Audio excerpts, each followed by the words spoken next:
আসসালামু আলাইকুম সুপ্রিয় শিক্ষার্থী বন্ধুরা, আজকে তোমাদের নিয়ে আলোচনা করব সাধারণ গণিত নবম দশম শ্রেণীর অনুসরণী 2.2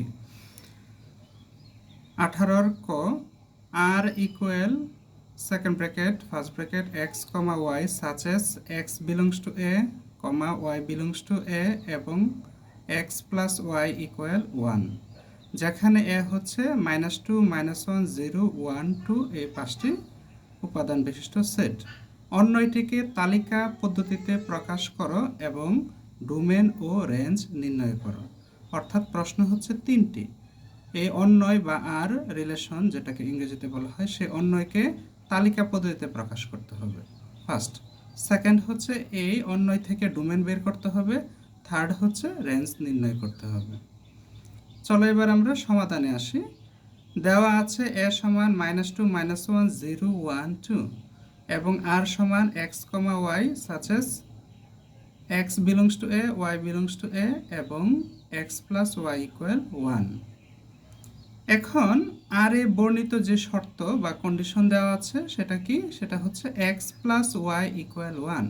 কাজে এক্স প্লাস ওয়াই ইকুয়াল 1, এখান থেকে আমরা সবসময় ওয়াই এর মান বের করার চেষ্টা করব। সুতরাং ওয়াই ইকুয়াল 1 প্লাসের এক্স এ পাশে গেল মাইনাসের এক্স হলো, অর্থাৎ ওয়াই ইকুয়াল 1 মাইনাস এক্স। এখন প্রত্যেক x বিলংস টু a এর জন্য y ইকুয়াল 1 মাইনাস এক্স এর মান বের করি বা নির্ণয় করি। এক্ষেত্রে x বিলংস টু a এর অর্থ কি? অর্থাৎ a যে সেটটি রয়েছে -2 -1 0 1 2 এই পাঁচটি উপাদান বিশিষ্ট, এর আলোকে আমাদের এই সম্পর্ক থেকে y ইকুয়াল 1 মাইনাস এক্স এই রিলেশন বা সম্পর্ক থেকে আমরা অন্যয় বা রিলেশন বের করব তালিকা পদ্ধতিতে। তাহলে এক্স ওয়াই এ আকারে এক্সের প্রত্যেক মানের জন্য এ সেটের প্রত্যেক মান এক্স হিসাবে বিবেচিত হবে। অর্থাৎ এখানে -2 -1 0 1 2, অর্থাৎ এক্সের ভ্যালু হচ্ছে সেগুলো -2 -1 0 1 2, এগুলো আমরা সেট করলাম। এখন এই মানগুলো আমরা এই শর্তের জন্য বসে ওয়াইয়ের মান বের করব। যেমন এক্স এর মান যদি -2 হয় তাহলে ওয়াই এর মান কি হবে?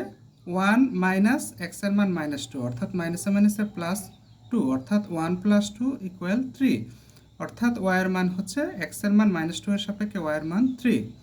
অনুরূপভাবে এক্স এর মান -1 সাপেক্ষে 1 মাইনাস -1, অর্থাৎ 1 + 1 = 2, অর্থাৎ ওয়াই এর মান হবে 2। এক্স এর মান যদি 0 বসাই তাহলে কি হবে? 1 - 0 = 1, অর্থাৎ ওয়াই এর মান 1 হবে। এক্স এর মান যদি আমরা 1 বসাই তাহলে 1 - 1 = ওয়াই এর মান 0 হবে। এক্ষেত্রে এক্স এর মান যদি 2 বসাই তাহলে 1 - 2 = -1 হবে, অর্থাৎ ওয়াই এর মান -1 হবে। এক্ষেত্রে যেহেতু 3 ডাজ নট বিলংস টু এ, এখানে আমরা যেগুলো পেলাম ওয়াই এর মান, সেই ওয়াই এর মানগুলো হচ্ছে 3 2 1 0 -1। এখানে 2 1 0 -1 এগুলো এ এর মধ্যে বিদ্যমান, কিন্তু 3 এর মধ্যে নেই। কাজেই বলতে পারি 3 ডাজ নট বিলংস টু এ, 3 এর মধ্যে বিদ্যমান নেই। অতএব 3 রিলেটেড যেই জোড়া রয়েছে ক্রমজোড় -2 3 ডাজ নট বিলংস টু আর, কাজে -2, 3 আর এর মধ্যে এই রিলেশনের মধ্যে থাকবে না। অতএব নিম্নে অন্যয় আর হবে বাকি জোড়াগুলো, অর্থাৎ -1, 2 0, 1 1, 0 2, -1, অর্থাৎ এই অন্যয় হবে এই 4 জোড়া বিশিষ্ট।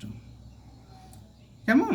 এখন আমরা ডোমেন বা ডুম আর নির্ণয় করব। ডুম আর হচ্ছে প্রতিটি জোড়ার প্রথম উপাদানের সেটগুলো হচ্ছে ডোমেন। কাজে -1 0 1 এবং 2 হবে, এই সেট হচ্ছে ডোমেন আর এর সেট।